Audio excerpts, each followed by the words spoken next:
Feliz y bendecido día, aprendiendo un curso de milagros. El secreto de la verdadera oración es olvidarte de las cosas que crees necesitar. Pedir algo específico es igual que ver el pecado primero y luego perdonarlo.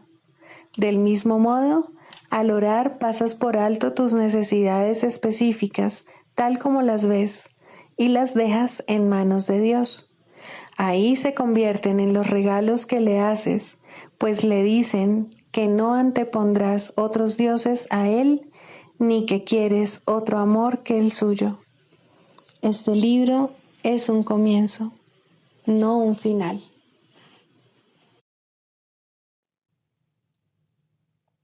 Del prefacio, que postula, párrafo 1. ¿Qué postula? Nada real puede ser amenazado. Nada irreal existe. En esto radica la paz de Dios. Así comienza un curso de milagros, el cual establece una clara distinción entre lo real y lo irreal, entre el conocimiento y la percepción. El conocimiento es la verdad y está regido por una sola ley, la ley del amor o Dios. La verdad es inalterable, eterna e inequívoca. Es posible no reconocerla, pero es imposible cambiarla. Esto es así con respecto a todo lo que Dios creó, y solo lo que Él creó es real. La verdad está más allá del aprendizaje porque está más allá del tiempo y de todo proceso. No tiene opuestos, ni principio, ni fin. Simplemente es. Introducción. Este es un curso de milagros. Es un curso obligatorio. Solo el momento en que decides tomarlo es voluntario. Tener libre albedrío no quiere decir que tú mismo puedas establecer el plan de estudios. Significa únicamente que puedes elegir lo que quieres aprender en cualquier momento dado.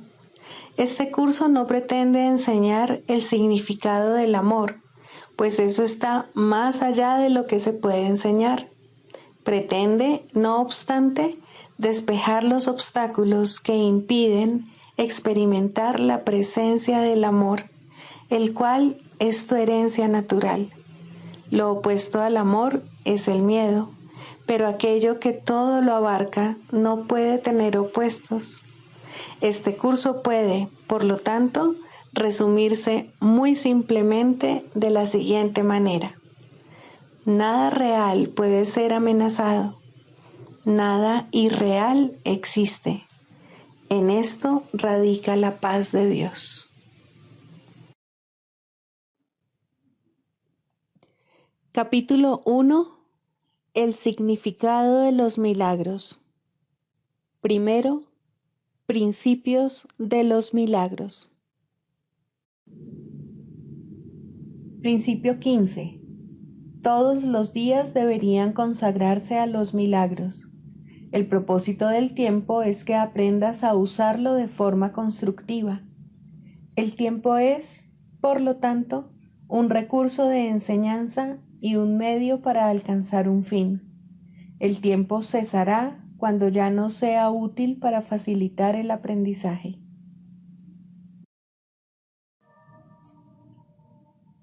Capítulo 26. La transición. Quinto, el pequeño obstáculo. Un pequeño obstáculo les puede parecer muy grande a los que aún no comprenden que los milagros son todos el mismo milagro. Mas enseñar esto es la finalidad de este curso. Ese es su único propósito, pues es lo único que hay que aprender. Y lo puedes aprender de muchas maneras. Todo aprendizaje o bien es una ayuda para llegar a las puertas del cielo, o bien un obstáculo. No hay nada entre medias. Hay solamente dos maestros, y cada uno de ellos señala caminos diferentes. y tú seguirás el camino que te señale el maestro que hayas elegido. Solo hay dos direcciones que puedes seguir mientras perdure el tiempo y elegir tenga sentido, pues jamás se podrá construir otro camino salvo el que conduce al cielo. Tú solo eliges entre ir al cielo o no ir a ninguna parte. No hay más alternativas que esta. Lo único que se puede perder es el tiempo, el cual, en última instancia, no tiene ningún sentido, pues solo supone un pequeño obstáculo para la eternidad y no significa nada para el verdadero maestro del mundo. Sin embargo, dado que tú crees en el tiempo, ¿por qué desperdiciarlo no yendo a ninguna parte cuando lo puedes utilizar para alcanzar la meta más elevada que se puede lograr mediante el aprendizaje? No pienses que el camino que te conduce a las puertas del cielo es difícil. Nada que emprendas con un propósito firme, con absoluta determinación y lleno de una feliz confianza, llevando a tu hermano de la mano y en armonía con el himno del cielo, es difícil de lograr. Lo que en verdad es difícil es vagar solo y afligido por un camino que no conduce a ninguna parte ni tiene ningún propósito. Dios te dio su maestro para que reemplace al que tú inventaste, no para que estuviese en conflicto con él. Y lo que él ha dispuesto reemplazar, ya ha sido reemplazado. El tiempo tan solo duró un instante en tu mente y no afectó a la eternidad en absoluto. Y así es con todo el tiempo que ha pasado. Y todo permanece exactamente como era antes de que se construyese el camino que no lleva a ninguna parte. El brevísimo lapso de tiempo en el que se cometió el primer error, en el que todos los demás errores están contenidos, encerraba también la corrección de ese primer error y de todos los demás que partieron de él. Y en ese breve instante el tiempo desapareció, pues eso es lo que jamás fue. Aquello a lo que Dios dio respuesta ha sido resuelto y ha desaparecido. A ti que aún crees vivir en el tiempo sin saber que ya desapareció, el Espíritu Santo te sigue guiando a través del laberinto infinitamente pequeño e insensato que todavía percibes en el tiempo, a pesar de que ya hace mucho que desapareció. Tú crees estar viviendo en lo que ya pasó. Cada cosa que ves la viste solo por un instante, hace mucho, antes de que su irrealidad sucumbiese ante la verdad. No hay ni una sola ilusión en tu mente que no haya recibido respuesta. La incertidumbre se llevó ante la certeza hace tanto tiempo que es ciertamente difícil seguir abrigándola en tu corazón como si aún estuviese ante ti. Este ínfimo instante que deseas conservar y hacer eterno se extinguió tan fugazmente en el cielo que ni siquiera se notó. Lo que desapareció tan rápidamente que no pudo afectar el conocimiento del Hijo de Dios, no puede estar aún ahí para que lo puedas elegir como maestro. Solo en el pasado, un pasado inmemorial, demasiado breve como para poder erigir un mundo en respuesta a la creación, pareció surgir este mundo. Ocurrió hace tanto tiempo y por un intervalo tan breve que no se perdió ni una sola nota del himno celestial. Sin embargo, en cada acto o pensamiento que aún no hayas perdonado, en cada juicio y en cada creencia en el pecado, se evoca ese instante, como si se pudiese volver a reconstruir en el tiempo. Lo que tienes ante tus ojos es una memoria ancestral, y quien vive solo de recuerdos no puede saber dónde se encuentra. El perdón es lo que nos libera totalmente del tiempo y lo que nos permite aprender que el pasado ya pasó. Ya no se oye hablar a la locura. Ya no hay ningún otro maestro ni ningún otro camino, pues lo que ha sido erradicado ha dejado de existir. ¿Y quién puede encontrarse en una ribera lejana y soñar que está al otro lado del océano, en un lugar y en un tiempo que hace mucho que desaparecieron? ¿Cómo iba a poder impedir este sueño que él esté donde realmente está? Pues donde él está es un hecho, y sus sueños, de la clase que sean, no pueden cambiarlo. Con todo, puede imaginarse que está en otro lugar y en otro tiempo. Lo que a lo sumo puede hacer es engañarse a sí mismo creyendo que eso es verdad y convertirlo de meras imaginaciones en creencias y en locura, completamente convencido de que donde prefiere estar es donde está. Mas, ¿podría eso impedirle estar donde está? Es cualquier eco del pasado que él pueda oír un hecho en comparación con lo que se puede oír donde él está ahora. ¿Y en qué medida pueden sus propias ilusiones con respecto al tiempo y al espacio cambiar el lugar donde él realmente está? Lo que no se ha perdonado es una voz que llama desde un pasado que ya pasó para siempre.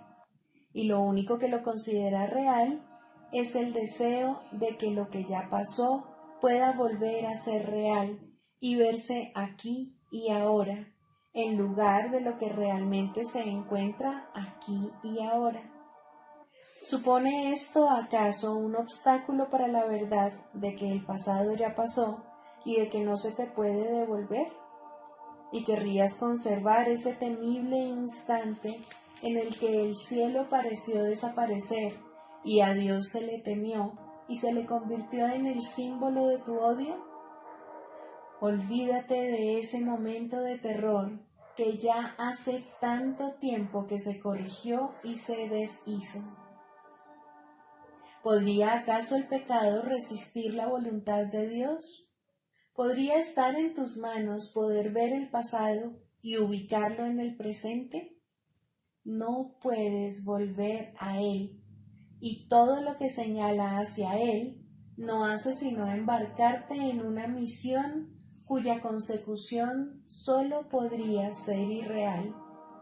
Tal es la justicia que tu amoroso Padre se aseguró de que se hiciese contigo, y te ha protegido de tu propia injusticia contra ti mismo. No puedes extraviarte porque no hay otro camino que el suyo, y no puedes ir a ninguna parte excepto hacia él. ¿Cómo iba a permitir Dios que su Hijo se extraviase por un camino que es solo la memoria de un instante que hace mucho que pasó? Este curso te enseña solo lo que es ahora, un terrible instante de un pasado lejano que ha sido completamente corregido. No es motivo de preocupación, ni tiene valor alguno. Deja que lo muerto y lo pasado descansen en el olvido. La resurrección ha venido a ocupar su lugar. Y ahora tú eres parte de la resurrección, no de la muerte. Ninguna ilusión del pasado tiene el poder de retenerte en un lugar de muerte. La bóveda en la que el Hijo de Dios entró por un instante para ser instantáneamente restaurado al perfecto amor de su Padre. ¿Y cómo iba a podérsele mantener encadenado cuando hace tanto tiempo que se le liberó de las cadenas que éstas desaparecieron de su mente para siempre? El Hijo que Dios creó sigue siendo tan libre como Dios lo creó. Renació en el mismo instante en que eligió morir en vez de vivir. y te negarías ahora a perdonarlo porque cometió un error en un pasado que Dios ni siquiera recuerda y que no existe? Estás ahora oscilando entre el pasado y el presente. A veces el pasado te parece real como si fuese el presente. Oyes voces del pasado y luego dudas de que las has oído. Eres como alguien que aún tiene alucinaciones, pero que no está seguro de lo que percibe. Esta es la zona fronteriza entre los dos mundos, el puente entre el pasado y el presente. Aquí todavía ronda la sombra del pasado, sin embargo, se vislumbra ya la luz del presente. Una vez que esta luz se ve, es imposible olvidarse de ella, y esa luz te rescatará del pasado y te conducirá al presente, donde realmente te encuentras. Las sombrías voces no alteran las leyes del tiempo ni las de la eternidad. Proceden de lo que ya pasó y dejó de existir, y no suponen ningún obstáculo para la verdadera existencia del aquí y del ahora. El mundo real es la contrapartida a la alucinación de que el tiempo y la muerte son reales y de que tienen una existencia que puede ser percibida.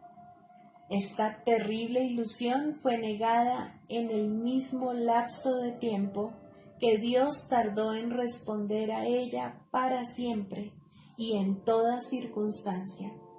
Y entonces desapareció y dejó de experimentarse como algo que estaba allí.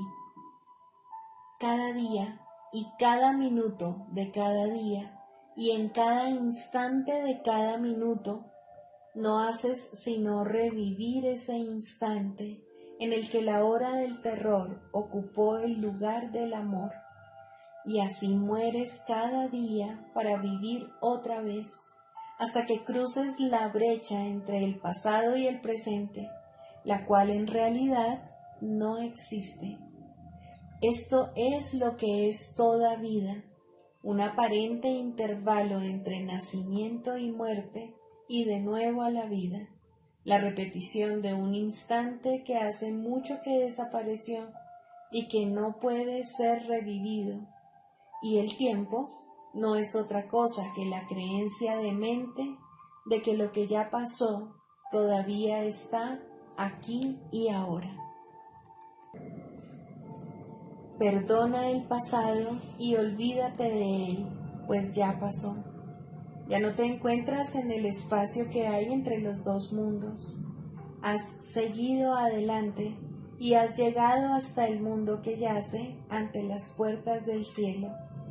Nada se opone a la voluntad de Dios, ni hay necesidad de que repitas una jornada que hace mucho que concluyó. Mira a tu hermano dulcemente y contempla el mundo donde la percepción de tu odio ha sido transformada en un mundo de amor.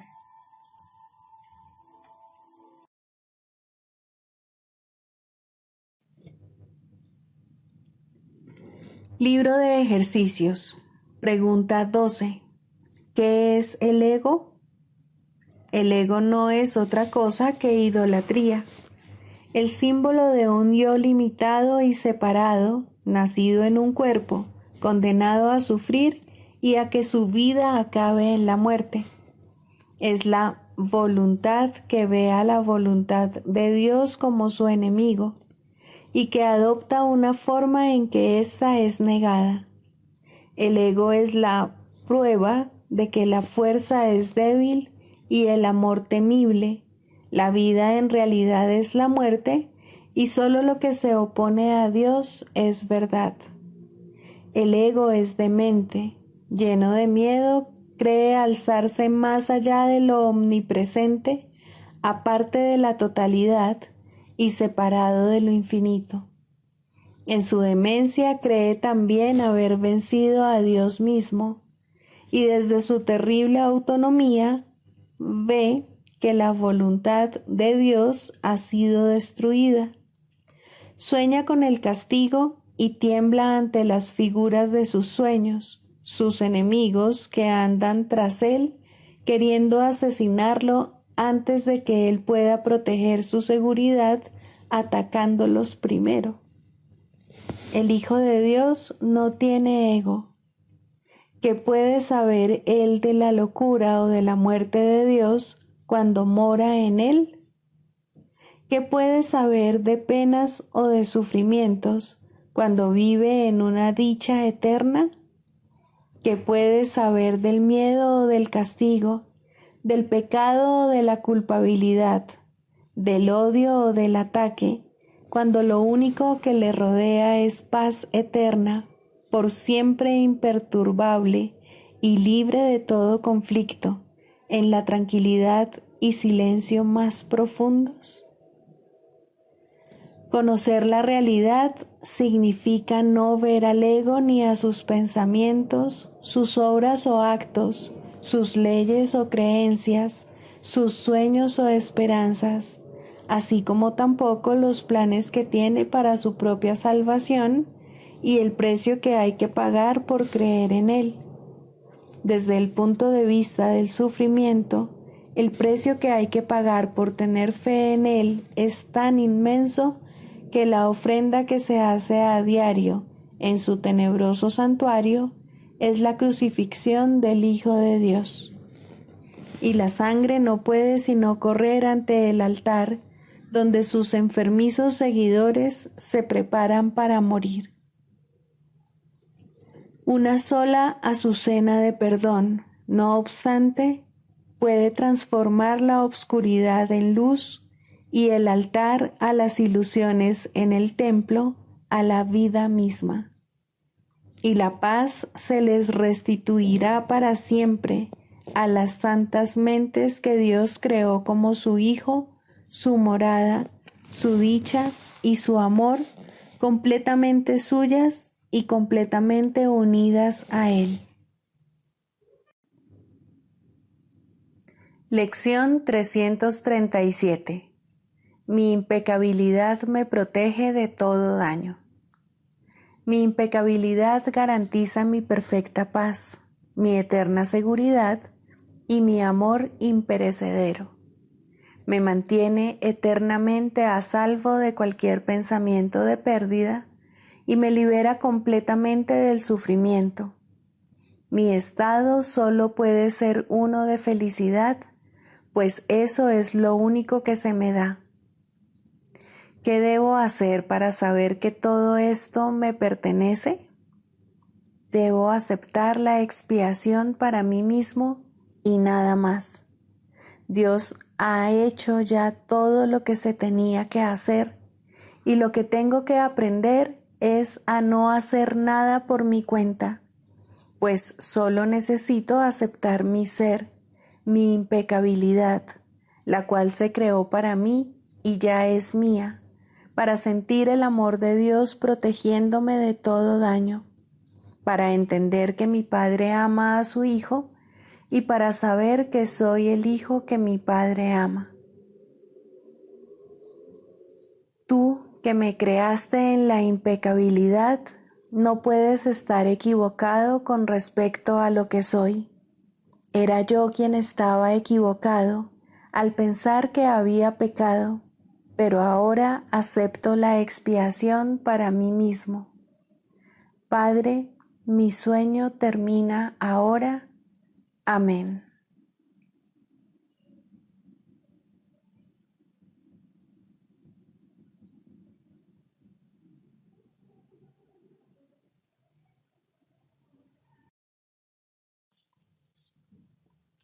Del Manual para el Maestro, pregunta 4.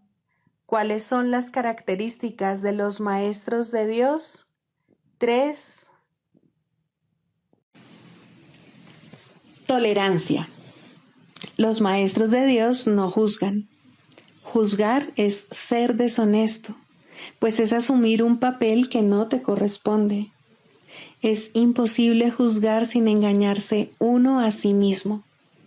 Juzgar implica que te has engañado con respecto a tus hermanos. ¿Cómo entonces no te ibas a haber engañado con respecto a ti mismo?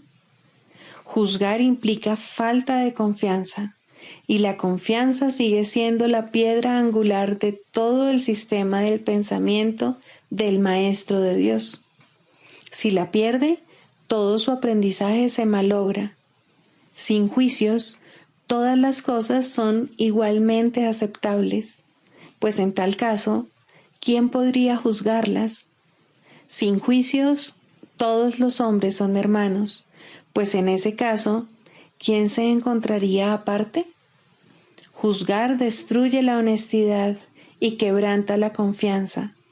El Maestro de Dios no puede juzgar y al mismo tiempo espera aprender.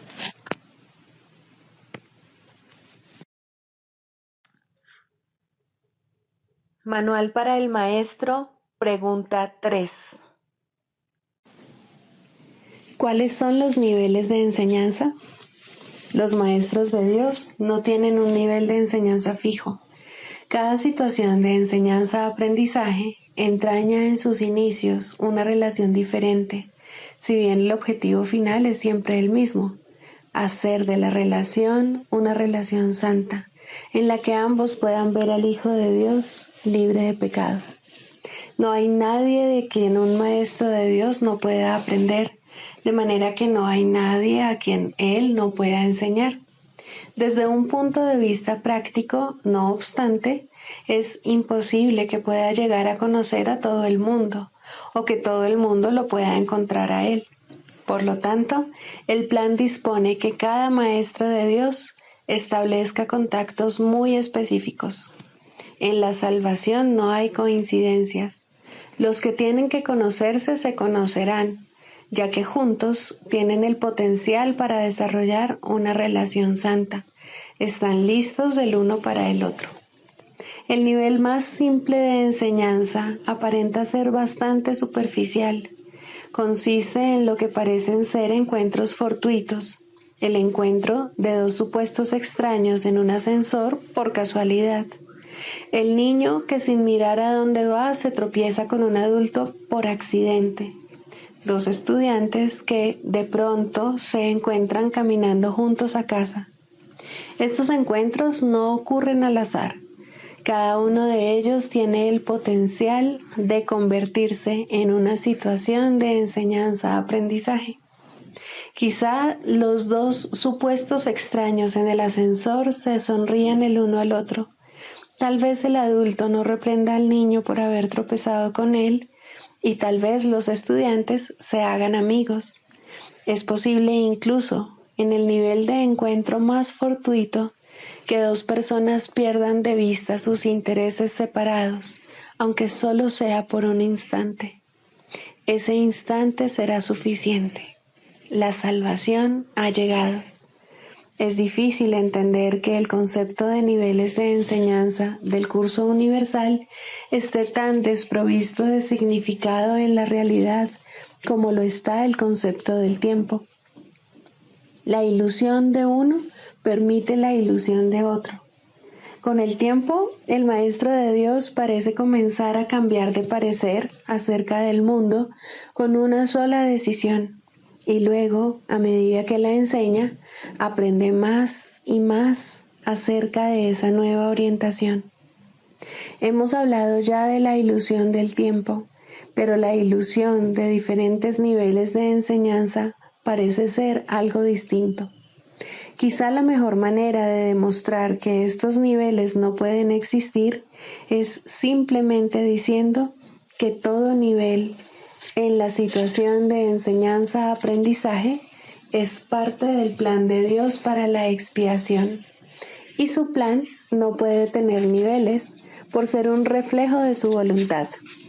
La salvación está siempre lista y siempre presente. Los maestros de Dios operan en diferentes niveles, pero el resultado es siempre el mismo. Cada situación de enseñanza-aprendizaje es máxima en el sentido de que cada persona involucrada aprende lo máximo que puede de la otra en ese momento. En ese sentido, y solo en ese sentido, podemos hablar de niveles de enseñanza. Si usamos esta definición de niveles de enseñanza, El segundo nivel es una relación más prolongada en la que, por algún tiempo, dos personas se embarcan en una situación de enseñanza-aprendizaje bastante intensa y luego parecen separarse. Al igual que en el primer nivel, estos encuentros no son por casualidad, ni lo que aparenta ser al final de la relación es realmente un final. Una vez más, cada uno de ellos aprendió lo máximo posible durante el tiempo que estuvieron juntos. Los que se han conocido, no obstante, volverán algún día a encontrarse, pues el destino de toda relación es hacerse santa. Dios no se equivoca con respecto a su Hijo. El tercer nivel de enseñanza se da en relaciones que una vez formadas son de por vida. En estas situaciones de enseñanza-aprendizaje se le provee a cada persona de un compañero de aprendizaje determinado que le ofrece oportunidades ilimitadas de aprender. Por lo general, no hay muchas relaciones de este tipo, ya que su existencia implica que las personas en cuestión han alcanzado simultáneamente un nivel en el que el equilibrio entre aprendizaje y enseñanza es perfecto. Esto no significa que necesariamente se den cuenta de ello. De hecho, en la mayor parte de las ocasiones no se dan cuenta. Puede que incluso haya bastante hostilidad entre ellos por algún tiempo, o tal vez de por vida, mas si así lo deciden, tienen ante sí la lección perfecta y pueden aprenderla. Y si deciden aprenderla, se convierten en los salvadores de los maestros que flaquean y que incluso parecen fracasar. Es imposible que un maestro de Dios no encuentre la ayuda que necesita.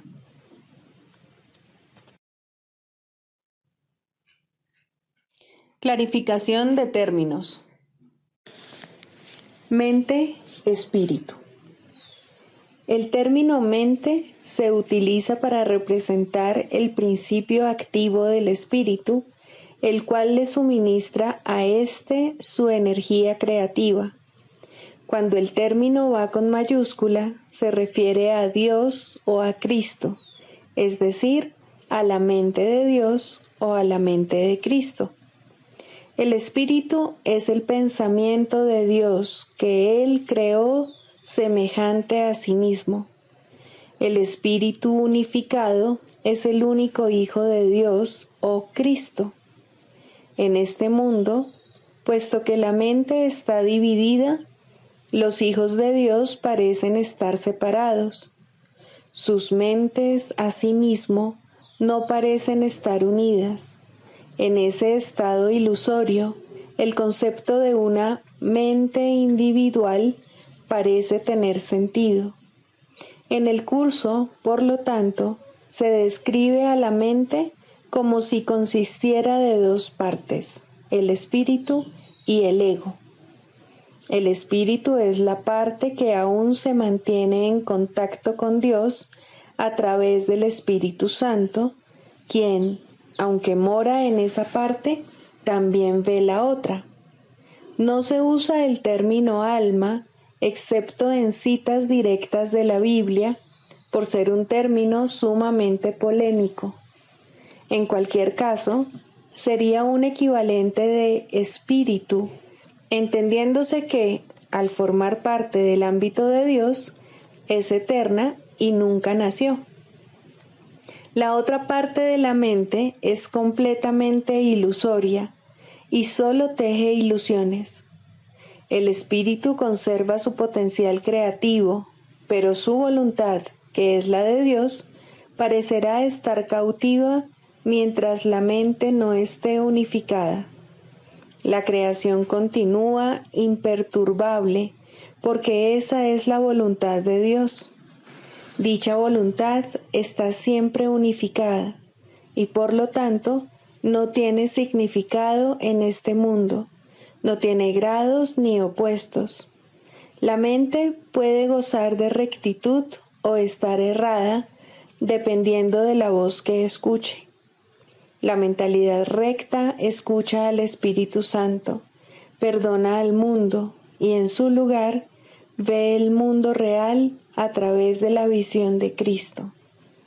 Esta es la visión final, la última percepción, la condición en la que Dios mismo da el paso final. Ahí, al tiempo y a lo ilusorio les llega su fin. La mentalidad errada escucha al ego y teje ilusiones, percibe el pecado, justifica la ira y considera que la culpabilidad, la enfermedad y la muerte son reales. Tanto este mundo como el mundo real son ilusorios, pues la mentalidad recta simplemente pasa por alto o perdona lo que nunca ocurrió. Por lo tanto, la mentalidad recta no es la mentalidad uno de la mente de Cristo, cuya voluntad es una con la de Dios. La única libertad que aún nos queda en este mundo es la libertad de elegir, y la elección es siempre entre dos alternativas o dos voces. La voluntad no está involucrada en la percepción a ningún nivel y no tiene nada que ver con el proceso de elegir.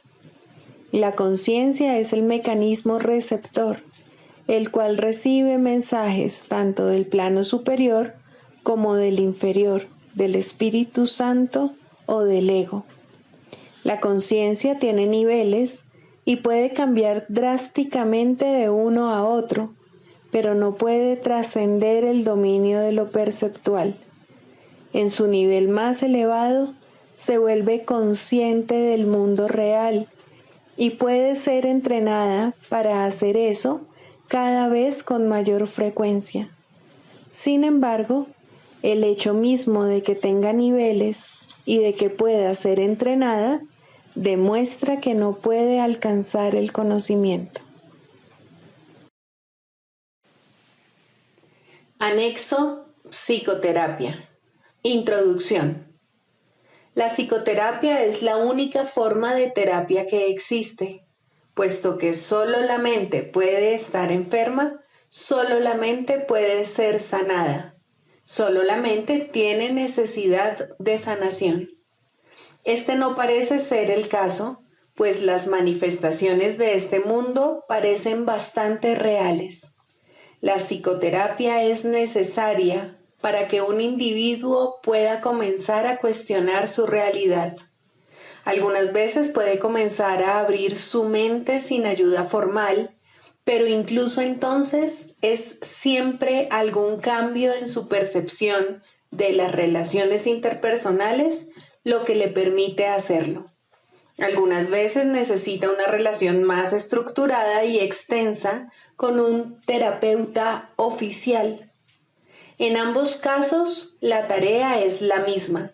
El paciente debe ser ayudado a cambiar la idea acerca de la realidad de las ilusiones. El canto de la oración. 1. La oración. Introducción. La oración es el mayor regalo en el cual Dios bendijo a su Hijo cuando lo creó. Ya era entonces aquello que habría de llegar a ser, la única voz que el Creador y la creación comparten, el canto que el Hijo entona al Padre, quien devuelve las gracias que el canto le brinda. La armonía es perpetua, y perpetua es también la gozosa concordia de amor que eternamente ambos se profesan el uno al otro. Y de este modo se extiende la creación. Dios da gracias a su extensión en su Hijo. El Hijo da gracias por su creación en el canto que entona mientras crea en nombre de su Padre. El amor que comparten es lo que toda oración habrá de ser por toda la eternidad, cuando al tiempo le llegue su fin, porque así era antes de que el tiempo pareciese existir. Para ti que te encuentras brevemente en el tiempo, la oración toma la forma que mejor satisfaga tu necesidad. Solo tienes una. Lo que Dios creó uno debe reconocer su unidad y alegrarse de que lo que las ilusiones parecían separar es uno por siempre en la mente de Dios. La oración debe ser ahora el medio por el que el Hijo de Dios abandona sus metas e intereses separados y se dirige en santo júbilo a la verdad de la unión con su Padre y consigo mismo. Abandona tus sueños, Santo Hijo de Dios, y alzándote tal como Dios te creó, prescinde de los ídolos y acuérdate de Él. La oración te sustentará ahora y te bendecirá según elevas tu corazón a Él en un canto ascendente que se eleva muy alto y luego más alto aún, hasta que tanto lo alto como lo bajo desaparecen. La fe en tu objetivo crecerá y te apoyará a medida que asciendas por la luminosa escalera que te lleva a las praderas celestiales y al umbral de la paz. Pues esto es la oración, y ahí se encuentra la salvación. Este es el camino, este es el regalo que Dios te hace. Primero, la verdadera oración. La oración es un camino que ofrece el Espíritu Santo para llegar a Dios. No es simplemente una petición o una súplica. No tendrá éxito hasta que te des cuenta de que no pide nada. ¿De qué otra manera, si no, podría cumplir su propósito? Es imposible rezar por ídolos y esperar llegar a Dios. La verdadera oración debe evitar la trampa de convertirse en una súplica. Pide más bien recibir lo que ya ha sido dado, aceptar lo que ya está ahí. Se te ha dicho que le pidas al Espíritu Santo la respuesta a cualquier problema específico y que recibirás una respuesta específica si tal es tu necesidad. Se te ha dicho también que solo hay un problema y solo una solución. En lo que respecta a la oración, esto no es contradictorio. En este mundo hay que tomar decisiones y hay que tomarlas, tanto si son ilusorias como si no. No se te puede pedir que aceptes respuestas que se encuentran más allá del nivel de necesidad que puedes reconocer. Por lo tanto, no es la forma de la petición lo que importa, ni tampoco cómo se hace. La forma de la respuesta, si es que procede de Dios, satisfará tu necesidad tal como tú la percibas. Mas ello es simplemente un eco de la respuesta de su voz. El verdadero sonido es siempre un canto de acción de gracias y de amor. No puedes, por lo tanto, pedir el eco. El canto es lo que constituye el regalo. Con él vienen las resonancias, las armonías, los ecos, mas todo eso es secundario. En la verdadera oración solo escuchas el canto. Lo demás simplemente se agrega. Has buscado primero el reino de los cielos y todo lo demás ciertamente se te ha dado por añadidura. El secreto de la verdadera oración es olvidarte de las cosas que crees necesitar. Pedir algo específico es igual que ver el pecado primero y luego perdonarlo. Del mismo modo, al orar, pasas por alto tus necesidades específicas tal como las ves y las dejas en manos de Dios. Ahí se convierten en los regalos que le haces, pues le dicen que no antepondrás otros dioses a él, ni que quieres otro amor que el suyo.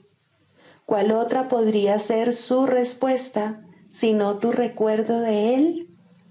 ¿Puede esto cambiarse por un insignificante consejillo para un problema de apenas un instante de duración? La respuesta de Dios es para toda la eternidad.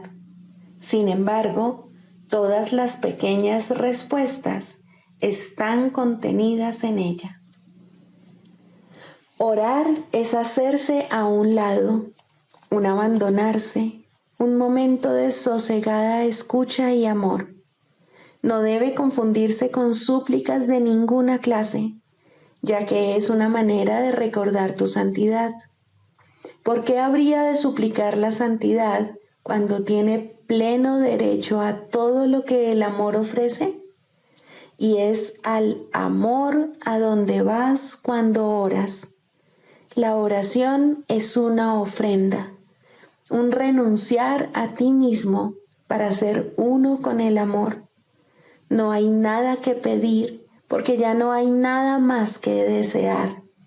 Esa nada se convierte en el altar de Dios y desaparece en él. Este no es un nivel de oración que todo el mundo pueda alcanzar por ahora. Aquellos que aún no lo han conseguido necesitan que los ayudes con tus oraciones, porque su pedir no se basa todavía en la aceptación. El que alguien ayude con sus oraciones no significa que otro medie entre tú y Dios, pero sí significa que otro está a tu lado y te ayuda a elevarte hasta Él. Quien se ha dado cuenta de la bondad de Dios, ora sin temor, y el que ora sin temor no puede sino llegar hasta Él.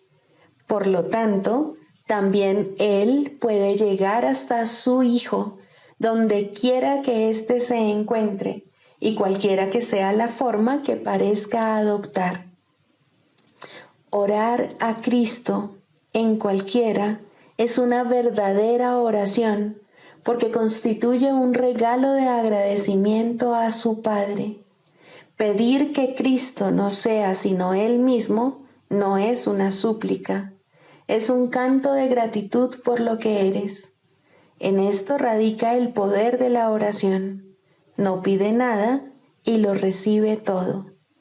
Esta oración puede ser compartida porque recibe por todos. Orar con alguien que sabe que esto es verdad es haber recibido respuesta. Tal vez la forma concreta de la solución a un problema específico se le ocurra a uno de vosotros, no importa a quién de los dos sea.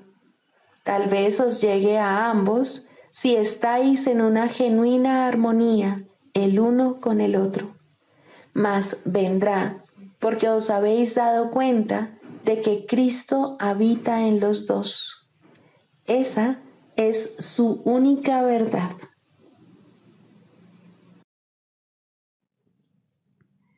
Sigamos a Jesús haciendo del perdón algo tan natural como respirar y algo tan vital como el aire. Amén.